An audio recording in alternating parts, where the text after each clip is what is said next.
vidų. Čia pas mus prieškambarys, pagalbinės patalpos. Katilas midėja, 7 kW, jeigu neklystu.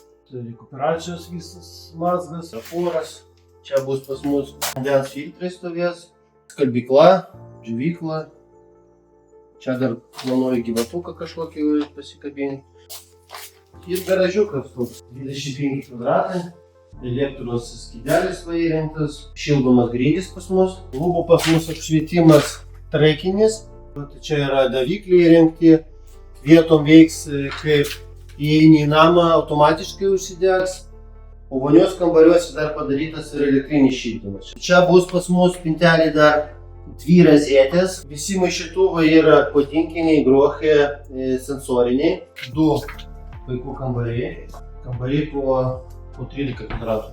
Tai va čia bus irgi su liedais, padaryti karnizai elektrovaldomi. Grindų danga per visą namą vinilas. Visi jungikliai bus sensoriniai. Tėvų zona. Durys pas mus 2,50 aukščio. Čia va tėvų kambarys. Įeinam. Drabužinė. Tokia va didelė. Miegamasis. Čia va tokia sieną padarėm iš baldų plokščių. Telikų dar va. Čia va vonė yra akmens masės. Dušo kabinė tokia. Irgi bus 2 rozetės įrengtos, akmens masės kriauklė.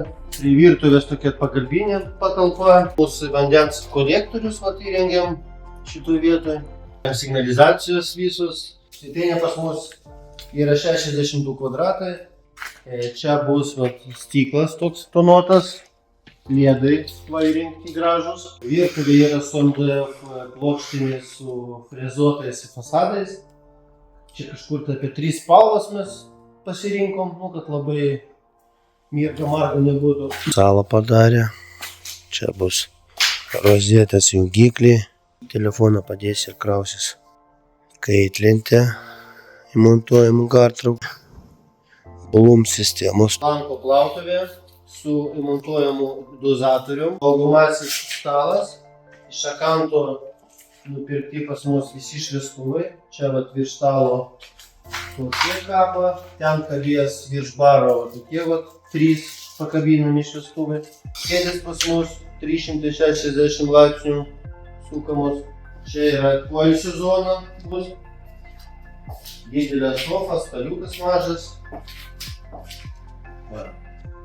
Čia televizoriaus siena. TV siena jinai irgi su baldų plokšte padaryta gražią, kaip ir spintelė. Čia bus aplink ją liedas švies.